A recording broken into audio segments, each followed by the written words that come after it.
2022 presidential aspirant Senator Panfilo Lacson reverses his position on death penalty.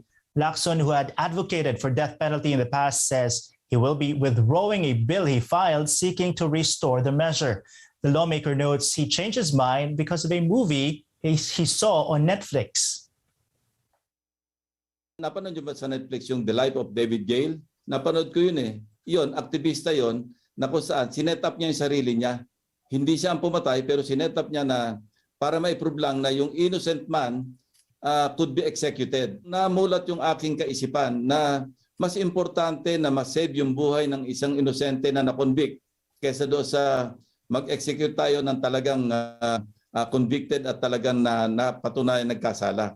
Nung tinimbang ko yon, sa tingin ko mas matimbang yung ma-save yung buhay ng hindi pala, nung yung wrongly convicted. So, nagbago yung aking pananaw. Lacson also says he is in favor of the Philippines rejoining the International Criminal Court amid its probe into President Duterte's bloody drug war. Kailangan susunod ito sa ating mga foreign policy managers or yung mga advisors. But ang initial reaction ko is yes. Kasi yan ang court para sa mga powerless. Retired Supreme Court Justice Antonio Carpio believes Ferdinand Bongbong Marcos Jr. should be disqualified from the 2022 presidential race. His statement comes after civic groups filed a petition for Marcos's disqualification, which centered on his 1995 conviction of failing to file income tax returns when he was vice governor and later governor of Ilocos Norte. On ANC's After the Fact, Carpio emphasized it was Marcos's father, Ferdinand Marcos Sr., who put this into law when he was the country's president. It was President Marcos who put this in the law. You government officials must pay your taxes correctly. Otherwise, you will be removed from office. You will be disqualified from running for public office. You cannot vote and be voted for. You have a Section 12 of the Omnibus Election Code, which says if you have been convicted of a crime involving moral turpitude, you're disqualified. And tax evasion involves moral turpitude. The Marcos camp previously accused Carpio of being the person behind the petition to have the former senator disqualified from the presidential race. Carpio, however, denied these claims.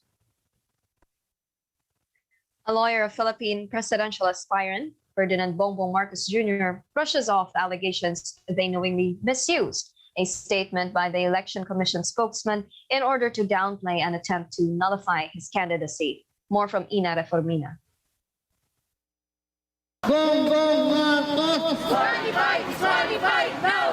Akbayan Party List and Akbayan Youth held a protest action Thursday in front of the COMELEC main office in Intramuros, Manila, carrying an oversized income tax return, supposedly of Partido Federal ng Pilipinas presidential aspirant Ferdinand Bongbong Marcos Jr.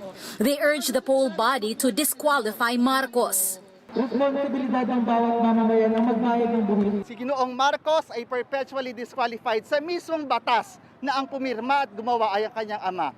The demonstrators support a petition filed by various groups led by Task Force Detainees of the Philippines, Kapatid, and Philippine Alliance of Human Rights Advocates, seeking a cancellation of the certificate of candidacy filed by Marcos on October 6. The Marcos camp, meanwhile, asserts the previous statement of COMELEC spokesperson James Jimenez that supposedly clears the former senator is valid. But Director Jimenez had said his statement was made before the petition against Marcos was filed.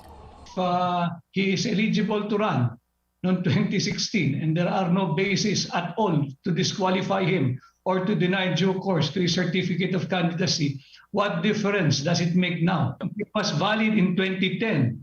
Di valid din ngayon. The COMELEC is set to raffle the petition next week. The commission is composed of 2 divisions.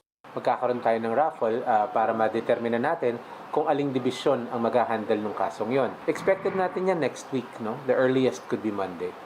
There is no definite timeline on when the COMELEC will hand down its decision on the petition, but the poll body insists the case will be treated like any other. The decision of the COMELEC division may be elevated to the Commission on Bank and further before the Supreme Court. Ina Reformina, ABS-CBN News.